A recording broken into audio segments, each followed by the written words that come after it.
আশা করি সকলেই ভালো আছেন। দেখে নিশ্চয়ই বুঝতে পারছেন আজকে আমি কি তৈরি করতে যাচ্ছি। আজকে জিভে জল চলে আসার মতো চিকেন মোমো তৈরি করব। এর জন্য প্রয়োজন একটি বলে নিয়ে নিচ্ছি 1/4 কাপ পরিমাণ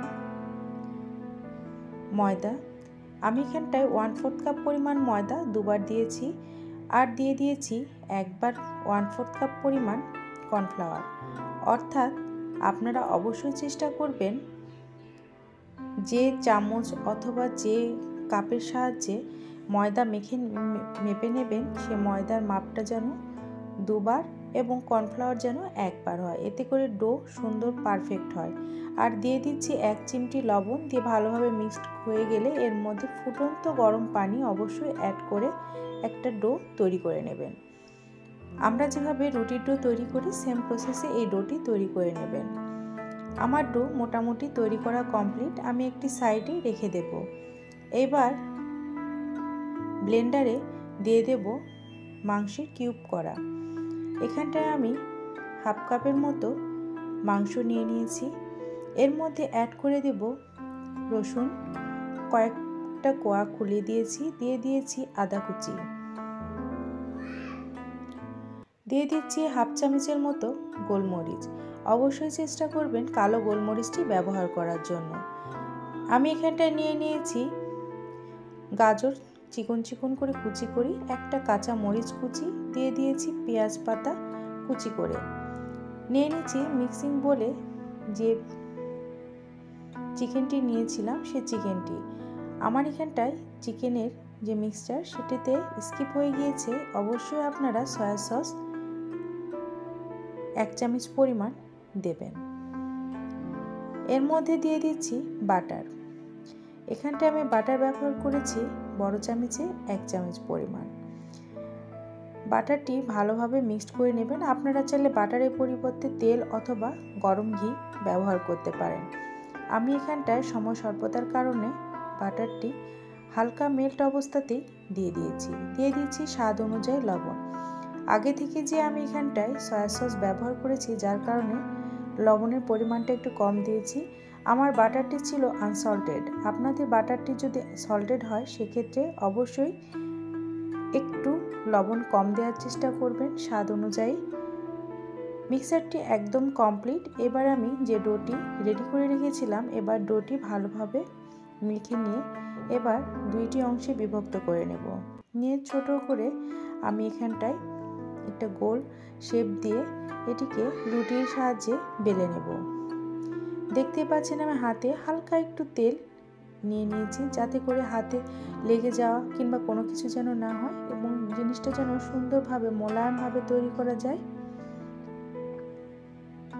দেখতে পাচ্ছেন এবার আমি এটি তৈরি করে নিয়েছি। এবার একটু ময়দা ছড়িয়ে দেব, দিয়ে এটি রুটির মতো করে বেলে নেব। অবশ্যই খুব বেশি মোটা না, একদম পাতলাও না, পাতলা থেকে একটু মোটা সাইজের এই মোমোর শিটটি আমি তৈরি করে নিচ্ছি। খুবই সহজ এবং খুবই মজাদার এই রেসিপিটি এত সহজে তৈরি করা সম্ভব। অবশ্যই এই পুরো রেসিপিটি শুরু থেকে শেষ পর্যন্ত ফলো করবেন, তাহলে ইনশাল্লাহ আপনারা এটি সুন্দরভাবে তৈরি করতে পারবেন।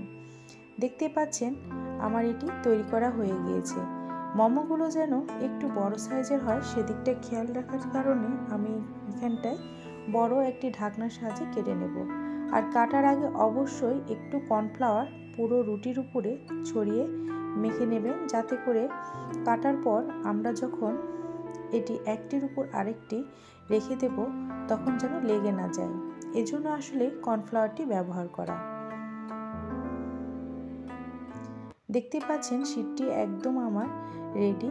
এবার একে একে একটির উপর আরেকটি উঠিয়ে নিয়েছি। এবার একটি শিটে আমি যে মিক্সারটি তৈরি করে নিয়েছিলাম সেটি এর মধ্যে দিয়ে এটি আমরা যেরকম পুলি পিঠা তৈরি করি সেম প্রসেসে এটি মুখটি আমরা লেগে দেব।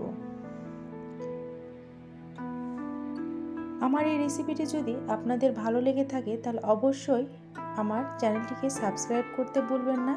আর যদি ফেসবুক পেজ থেকে দেখে থাকেন অবশ্যই আমার পেজটিকে ফলো দিয়ে আমার পাশে থাকবেন। খুবই সহজ প্রসেসে 2 মাথা পুলি পিঠার যেমন 2 মাথা একত্র করলে যেমনটি হয় তেমনভাবেই এই পিঠাটি তৈরি করে নিতে হবে।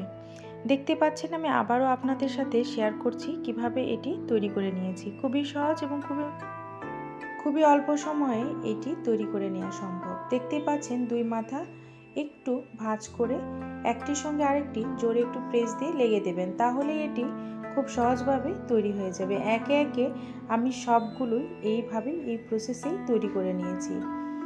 যারা নতুন রাঁধুনি তাদের উদ্দেশ্যে বলছি, শুরু থেকে শেষ পর্যন্ত ভিডিওর প্রত্যেকটা অংশ মনোযোগ সহকারে আপনারা যদি দেখেন, অবশ্যই সুন্দরভাবে আপনারা এই চিকেন মোমোটি তৈরি করতে পারেন।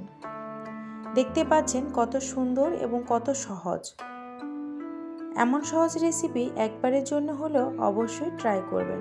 একে একে আমার সব মোমোগুলো তৈরি করা হয়ে গিয়েছে। দেখতে পাচ্ছেন দেখতে কতটা সুন্দর লাগছে। এবার আমি চিকেন মোমোর সসটি তৈরি করে নেব। এর জন্য প্রথমে নিয়ে নিয়েছি শুকনো মরিচ, এখানটায় গুঁড়ো করে নিয়েছি 1 চামচ পরিমাণ। দিয়ে দিচ্ছি রসুন কুচি কয়েক পিস, দিয়ে দিচ্ছি 1 চামচ পরিমাণ মরিচ গুঁড়ো, আপনারা চাইলে এখানটা কাশ্মীরি মরিচও ব্যবহার করতে পারেন। দিয়ে দিচ্ছি তিলের তেল, এখানটায় ফুটন্ত তেল ব্যবহার করেছি। আপনারা চাইলে এখানটায় খাবারের যে কোনো তেল ব্যবহার করতে পারেন। গরম তেলটি ব্যবহার করাতে এই সসটি খুব মজা লাগে। এই সসে ডুবিয়ে আপনারা চিকেন মোমোটি খেয়ে নিতে পারেন। খুব টেস্টি, খুবই মজাদার। আর যেতে হবে না বাহিরে চিকেন মোমো খাওয়ার জন্য। খুব অল্প সময়ে আপনারা ঘরে এই মজাদার চিকেন মোমোটি তৈরি করে নিতে পারবেন। আমি একটি প্যানে সামান্য একটু তেল দিয়ে দিয়েছি। এতে চিকেন মোমোগুলো দিয়ে একটু উল্টে পাল্টে নেড়ে চেড়ে নেব। এতে করে এটির টেস্ট অনেকটা বেড়ে যায় এবং খেতেও বেশ মজা লাগে। দেখতেই পাচ্ছেন কতটা সুন্দরভাবে একটু ক্রিস্পি এবং সফট জুসি হবে ভেতরটা, খেতে বেশ দারুণ লাগবে। আমি একে একে সব উল্টিয়ে পাল্টিয়ে দিচ্ছি। আপনারা চাইলে এটি ভাবেও এটি তৈরি করে নিতে পারেন। যে কোনো পাতিলে কিংবা রাইস কুকারে পানি দিয়ে এর উপরে যেখানটায় আলু আমরা বয়েল করে নিই সেই অংশতে আপনারা একটু তেল ব্রাশ করে এই মোমোগুলো দিয়ে ভাপে সেদ্ধ করে নিতে পারেন। দেখতে পাচ্ছেন আমার সব মোমোগুলো একদম রেডি।